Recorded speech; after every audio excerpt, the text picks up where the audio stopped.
the naval landscape of Northern Europe is undergoing a profound transformation. In the past, the region was often considered a quiet flank of NATO, a relatively stable corner of the continent where land forces and air defenses mattered more than maritime strength. But in 2025, that perception has shifted dramatically. Norway, Sweden, Finland, and Denmark are all investing heavily in naval power, collectively shaping a new anti-submarine warfare shield that will stretch from the Baltic Sea to the North Atlantic. The catalyst is clear: Russia's submarine force, its persistent activity in the Barents Sea and Arctic waters, and the vulnerability of Europe's critical seabed infrastructure. Northern Europe is no longer a peripheral theater. It is becoming the front line of NATO's maritime contest with Moscow. Norway's landmark decision to procure the British Type 26 frigate has captured international attention. At nearly £10 billion, it is the largest defense contract in Norway's modern history. These ships are not generic multi-role frigates. They are optimized for ASW. With low acoustic signatures, advanced towed array sonar systems, and the capacity to embark helicopters such as the NH-90 or Seahawk, the Type 26 is designed to stalk submarines silently over vast ocean areas. For Norway, which sits directly astride the Greenland-Iceland GIUK Gap, the Type 26 is not just a new class of ship, but a strategic tool. By strengthening its ability to detect and neutralize Russian submarines leaving Murmansk and heading into the North Atlantic, Norway is making itself indispensable to NATO. The importance of the GIUK Gap cannot be overstated. During the Cold War, NATO relied on this choke point to monitor and bottle up Soviet submarines. After the 1990s, Western navies allowed their ASW skills and assets to atrophy. But Russia has invested consistently in its submarine arm, fielding modern platforms such as the Yasin-class nuclear attack submarine and maintaining a fleet of ballistic missile submarines. Protecting Europe's transatlantic lifelines, as well as the undersea cables and pipelines that sustain its economy, now requires a renewed ASW focus. Norway's Type 26 purchase is thus more than a procurement decision. It signals the revival of the Northern Maritime Front. But Norway is not alone. Finland, after formally joining NATO in 2023, has accelerated its Squadron 2020 program. This initiative will deliver 4 Pohjanmaa-class corvettes in the late 2020s. While smaller than frigates, these ships are designed for the unique geography of the Baltic Sea: narrow waters, high clutter, and the need for flexible multi-role operations. Equipped with advanced surface-to-air missiles, modern sonar, and anti-ship capabilities, the Pohjanmaa-class will serve as both a deterrent and a practical asset to defend Finland's long coastline. Crucially, they will help seal the Gulf of Finland, a corridor where Russian naval movements are constantly monitored. For NATO, Finland's new corvettes integrate into a wider network of Baltic maritime surveillance and denial capabilities. Sweden has also recognized the urgency of modernizing its navy. The iconic Visby-class corvettes, known for their stealthy design and composite hulls, have long symbolized Sweden's naval innovation. Recently upgraded with enhanced sensors, surface-to-air missiles, and ASW equipment, they remain potent in coastal waters.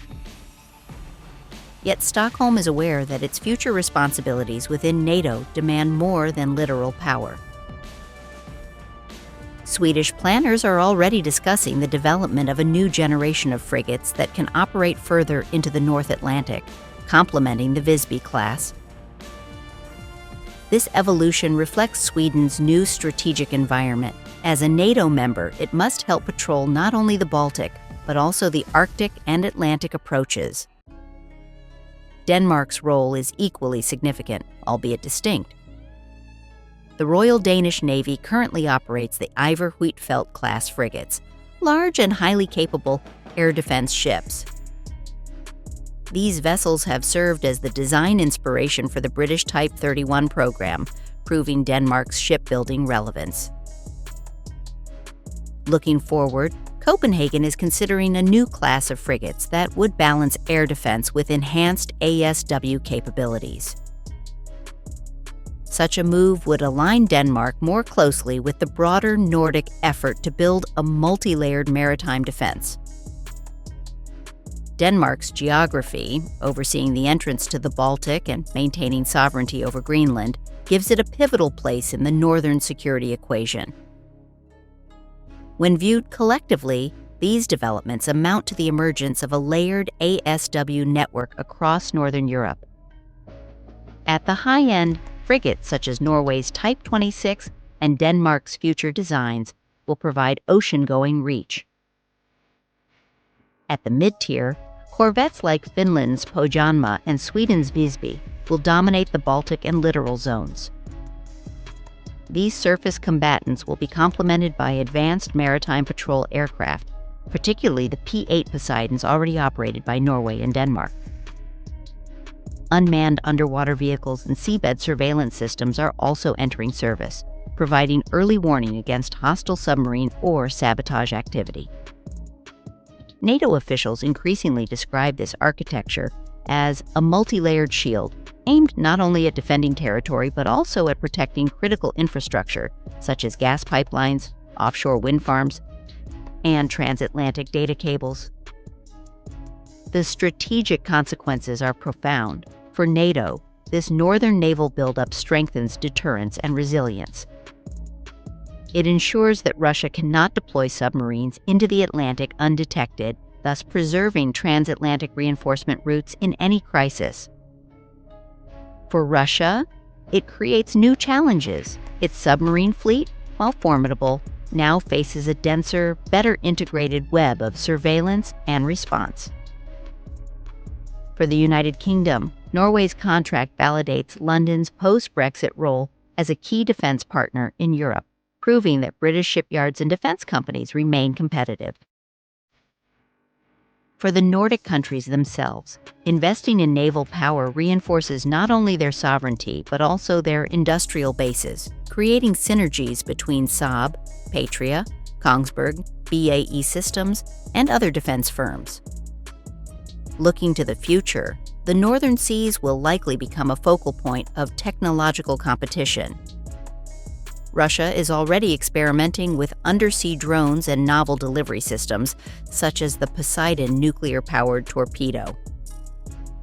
In response, NATO and its Nordic members may invest in artificial intelligence-driven sonar, autonomous hunter-killer drones, and directed energy systems for counter-UAV and counter-torpedo roles.